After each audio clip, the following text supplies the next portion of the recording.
Hello, everyone. Welcome to the I Dojo Live recap show. Hey, David. So, what this means is that it's Monday for critters. And it also means that we're here to recap last week's shows that we had here on Dojo Live. It was just one show, but it was a really good show. So much David decided that he wanted to join us as we talk about what we learned. And that was with Keatley Hutton. He is the co-founder and CEO of Dequency, and we talked about the soundtrack of the metaverse. So my name is Kim Lantis, regular host of Live. Joining me is my co-host America Guerrero and Hello. guest David Corua. David, before we talk about Keatley show, let's talk about you. What made you decide to join us today? well, I kind of felt I was tuned in, of course, to Dojo Live, and this week's show, this past week's show, sorry, I kind of just felt a specific draw because I felt really identified myself quite a lot with Keith Lee's story and the way that he traversed his passions and also his studies, right? So, talking about being a musician whilst also being immersed into the tech world, that just resounded with me because that's actually exactly where I'm at, studying a software engineering career. Sorry, whilst also having a side gig as a musician, as a songwriter, and also working in the tech industry at once. I was really drawn to his story, and that's kind of started. Uh, that's kind of what led me to diving into There. to looking up Dequency and the things that he was mentioning. Awesome. I'm glad to hear it. So, well, what does Dequency do? What they do is they provide music, as I understand it, right, for NFTs, for digital NFTs. It's a way to legally access music to go along with those. And of course, for the artists and musicians to get what they deserve, right? The money for the work and effort in their creation. And so it's a platform, I think, with NFTs being the way of the future. What did you learn, America, that you didn't know before? Yeah, sure. So it was really interesting that, well, Kidley, yeah, he has this background with the music. He knows how challenging licensing could be, and that he saw this necessity that they wanted to be more this process more simple with the system that they have, the infrastructure, everything it's better. And they also have this culture that it aligns with the kind of product and services that they provide, that it's really cool. That's what he said. We work cool. And it's something that, yes. Do you feel familiar with this? I before we had like 5 minutes before this show was starting. Um, yeah, I'm sorry, I can't see your name. Can you hear me? Yes. Okay, Yes, we perfect. can. You I'm mentioned that. having a leg. It's been a bad internet day, so if I disappear here or interrupt you, I apologize. Don't worry. You don't worry. You mentioned you worked at night as a rock star as well. Do you feel familiar with this, like with this licensing problem? Yeah, absolutely. First and foremost, as a songwriter, traversing the legal hurdles that it has been because I have a few songs that I've registered. Hmm. But apparently, registering under your name is not the same thing as being able to provide licensing. So to this day, I'm still not quite sure how I can upload on Spotify, how I can do all these things that would eventually, I would be able to give this license for reproduction and usage and whatnot. So as a songwriter, I already struggle with traversing this legal world, but also I've uploaded just for fun, a few covers on YouTube. I've used some background music, Mhm. and supposedly I can make revenue off of that by getting, I think, what is called a mechanical license, which is being able to reproduce the song without using the original recording. And that, like, when I looked up the process, I just found it absolutely impossible. You're supposed to contact the legal team of the person that holds the licenses, and I just felt I decided, you know what, I'm just not going to make revenue off of it. This is going to be a passion project. And as soon as he started talking about making that process a lot more simple, I thought this would have been amazing for me to have, well, for it to be more widespread, to be able to have access to it when I started uploading these things, because that was one of the things that was holding me back from creating more content, being able to acquire Exactly. these licensing. And that's the goal at Dequency, right? There was a couple keywords here like decentralizing, making it more accessible to, the little man and not Songwriters. just big corporations that know the ins and outs and have the money and people to do it.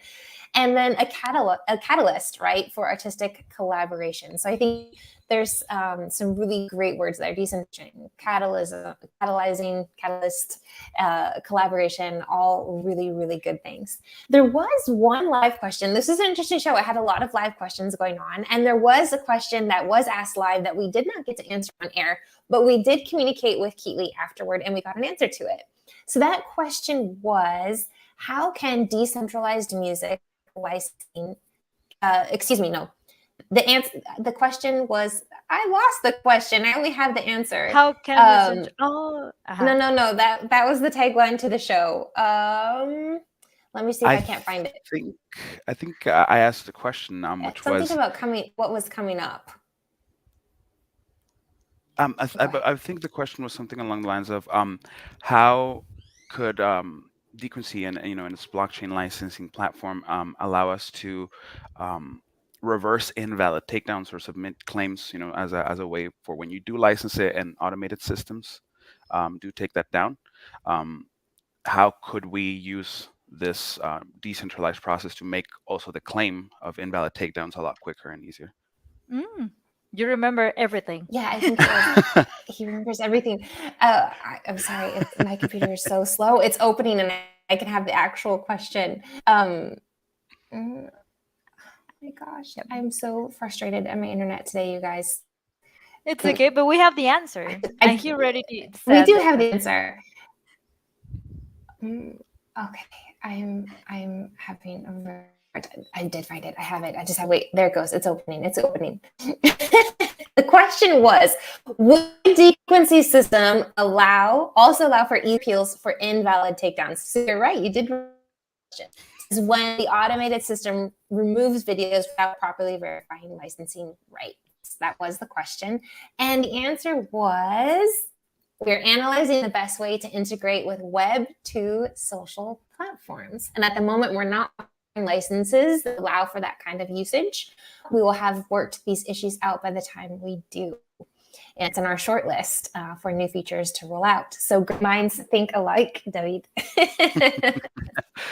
Yeah, it's perfect.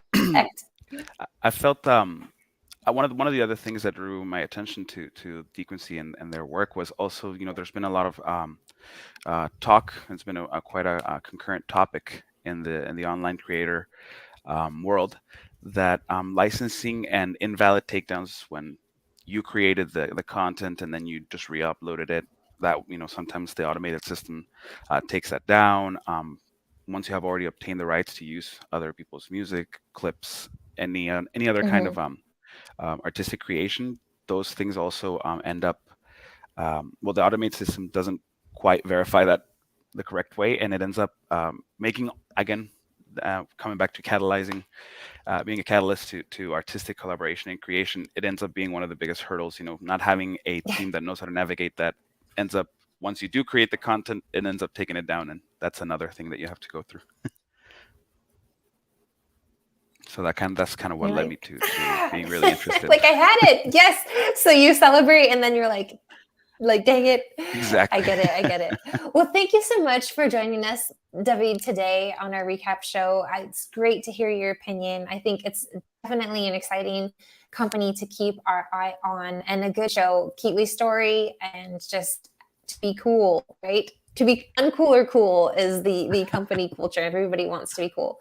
And so, yeah, check it out. Check out our show on our website, dojo.live. And of course, if you'd like to join us with a show on our recap show that was special to you or drew your attention like Debbie did, let us know, and we would love to have you here.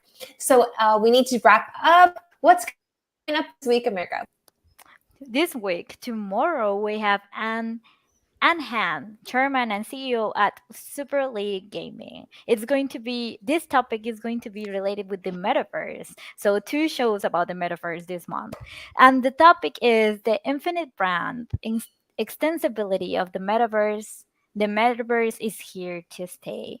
And the question is, here is how to superchange brand entry into this multi-billion-dollar industry. Don't miss it. And on Wednesday, we're going to have a show with Anir Pranhan. I hope that I'm saying correctly. And the topic is how to boost employee retention in the age of the great resignation. And Yes. on Thursday, we don't have the topic yet, but it's going to be with Joe Pulverari at Perform. And here we're going to be. Pure PM. Yes. Cool. Pure So PM. that's 12 o'clock Pacific, Tuesday, Wednesday, Thursday this week, right here on Dojo Live. See you then.